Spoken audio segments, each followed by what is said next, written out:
শিশু ধর্ষকরা ছাড় পাবে না বলছেন সমাজ কল্যাণ উপদেষ্টা। ধান খেতে পানি দেওয়াকে কেন্দ্র করে কৃষককে পিটিয়ে হত্যা। ধর্ষকদের দৃষ্টান্তমূলক শাস্তির দাবিতে ঢাকায় বিক্ষোভ। মাগুরার সেই শিশুর চিকিৎসার দায়িত্ব নিলেন তারেক রহমান। এবং সর্বশেষ জানাবো জাতীয় নির্বাচন ভোট কমিটির নেতৃত্বে ডিসি ইউএনও কে না রাখার চিন্তা। শুনছিলেন সংবাদ শিরোনাম, এবারে বিস্তারিত। শিশু ধর্ষকরা ছাড় পাবে না বলছেন সমাজ কল্যাণ উপদেষ্টা। মাগুরায় ৮ বছরের শিশু ধর্ষণের ঘটনায় অভিযুক্তরা কোনোভাবে ছাড় পাবে না বলে জানিয়েছেন সমাজ কল্যাণ উপদেষ্টা শারমিন এস মুর্শিদ। মাগুরায় বড় বোনের বাড়িতে বেড়াতে গিয়ে ধর্ষণের শিকার ওই শিশু ঢাকা মেডিকেল কলেজ হাসপাতালে চিকিৎসাধীন। এ ঘটনায় অভিযুক্ত বড় বোনের স্বামী সজীব ও শ্বশুর হিটুকে আটক করেছে মাগুরা সদর থানা পুলিশ। সজীবকে গতকাল শুক্রবার সকালে ও সজীবের বাবা হিটু মিয়াকে যৌথ বাহিনী আটক করে। মাগুরা পৌরসভার নিজ নান্দুয়ালি গ্রামে অভিযুক্ত হিটু মিয়ার বাড়িতে ঘটনা ঘটে। গত বৃহস্পতিবার আশঙ্কাজনক অবস্থায় ধর্ষণের শিকার শিশুকে মাগুরা সদর হাসপাতালে নেওয়া হলে তাকে উন্নত চিকিৎসার জন্য ফরিদপুর মেডিকেল কলেজ হাসপাতালে পাঠানো হয়। সেখানে তার শারীরিক অবস্থার আরও অবনতি হলে তাকে ঢাকা মেডিকেল কলেজ হাসপাতালে পাঠানো হয়। বর্তমানে ঢাকা মেডিকেল কলেজ হাসপাতালে মেয়েটি মৃত্যুর সঙ্গে লড়াই করছে।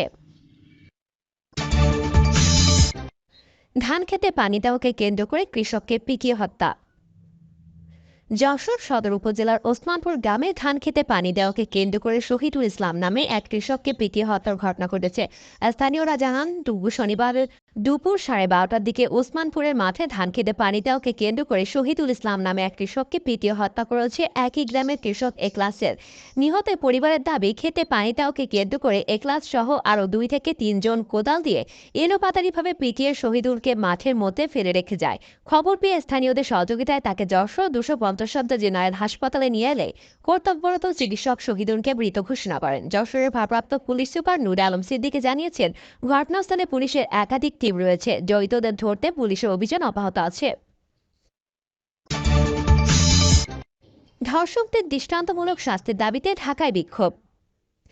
মাগুরায় 8 বছরের শিশু ধর্ষণের ঘটনায় জড়িত সবার কঠিন শাস্তির দাবি জানিয়ে রাজধানীতে বিক্ষোভ মিছিল করেছেন মোহাম্মদপুর ও আদাবরের সর্বস্তরের বাসিন্দারা। একই সঙ্গে দেশজুড়ে বিভিন্ন ধর্ষণের ঘটনায় দর্শকদের দৃষ্টান্তমূলক শাস্তির দাবি করেন তারা। বিক্ষোভে সাধারণ শিক্ষার্থীদের পাশাপাশি গৃহিণী, দিনমজুর ও নানান শ্রেণী পেশার মানুষ অংশগ্রহণ করেন। মোহাম্মদপুরের বাসিন্দা ও বেসরকারি বিশ্ববিদ্যালয়ের শিক্ষার্থী পারভেজ হাসান সুমন বলেন, আমরা দেখেছি কিভাবে মাগুরায় একটি 8 বছর বয়সী শিশুকে নির্মমভাবে ধর্ষণ করা হয়েছে। সেই শিশুটি এখন মৃত্যুর পথযাত্রায়। গত কয়েকদিনে সারা দেশে বেশ কয়েকটি ধর্ষণের ঘটনা ঘটেছে, যা আমাদের সমাজকে ভয়াবহ একটি নেগেটিভ মেসেজ দিচ্ছে। পাশাপাশি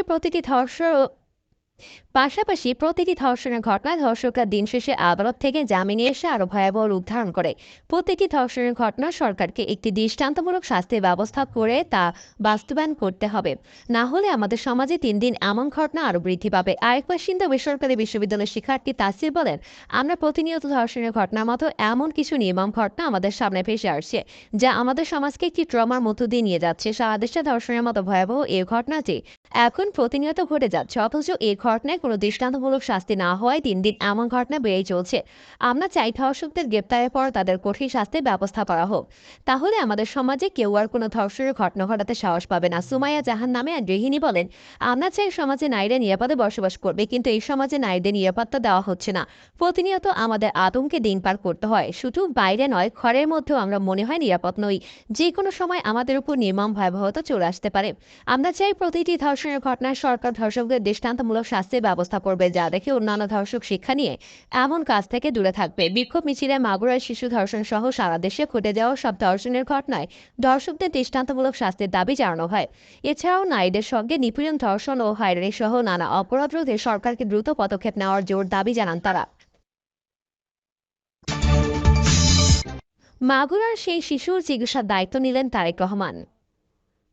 মাগুরা শহরে বোনের বাড়িতে বেড়াতে গিয়ে ৮ বছরের এক শিশু ধর্ষণের শিকার হয়েছে। বর্তমানে ঢাকার একটি হাসপাতালে চিকিৎসাধীন এই শিশুর পরিবারের সঙ্গে কথা বলেছেন বিএনপি ভারপ্রাপ্ত চেয়ারম্যান তারেক রহমান। এই প্রসঙ্গে জানতে চাইলে আমরা বিএনপি পরিবারের আহ্বায়ক আতিকুর রহমান রুমন বলেন, বিএনপি ভারপ্রাপ্ত চেয়ারম্যান তারেক রহমান এই ঘটনার নিন্দা জানিয়েছেন। একই সঙ্গে ঘটনার সঙ্গে জড়িতদের বিচারের আওতায় আনার দাবি জানান।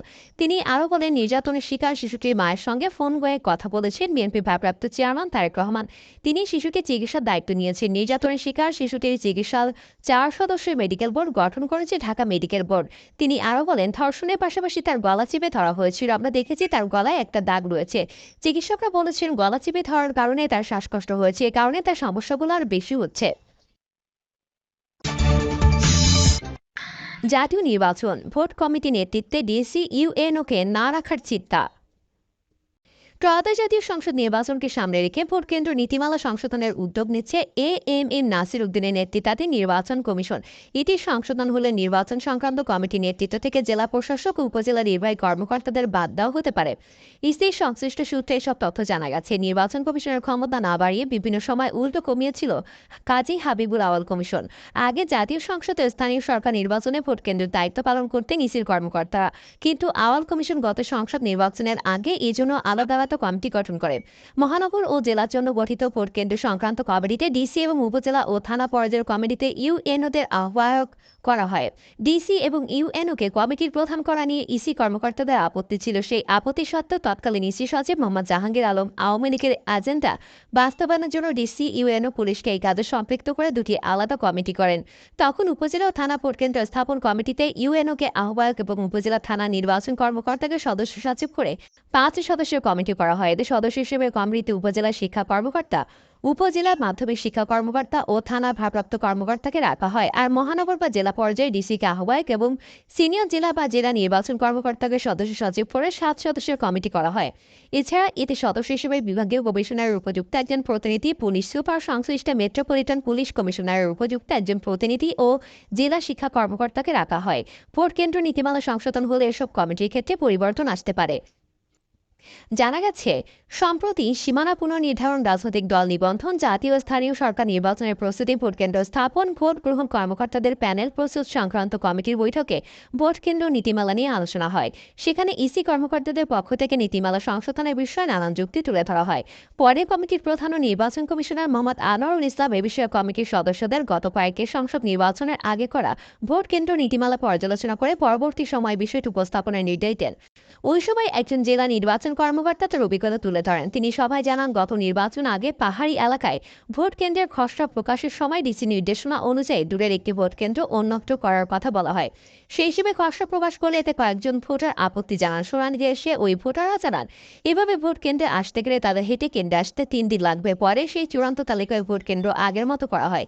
এই বিষয়ে কথা হলে সীমানা পুনর্নির্ধারণ, রাজনৈতিক দল নিবন্ধন, জাতীয় স্থানীয় সরকার নির্বাচনের প্রস্তুতি, ভোট কেন্দ্রে স্থাপন, ভোট গ্রহণ কর্মকর্তাদের প্যানেল প্রস্তুত সংক্রান্ত কমিটির প্রধান ও নির্বাচন কমিশনার মোহাম্মদ আনোয়ারুল ইসলাম সরকার বলেন, এটি এখনো ধরেনি ধরব। ভোট কেন্দ্র নীতিমালা সংশোধন করবেন কিনা জানতে চাইনি ইসির অতিরিক্ত সচিব কে এম আলী নওয়াজ বলেন, সবকিছু ঠিকঠাক করা দরকার, আমরা এটি দেখব, তবে যেগুলো প্রয়োজন সেগুলো অবশ্যই ঠিক রাখা হবে। কি দর্শক, এই ছিল এখনকার সর্বশেষ সংবাদ আপডেট। সব সংবাদ পেতে চ্যানেলটি সাবস্ক্রাইব করে বেল আইকনটি ক্লিক করে রাখুন।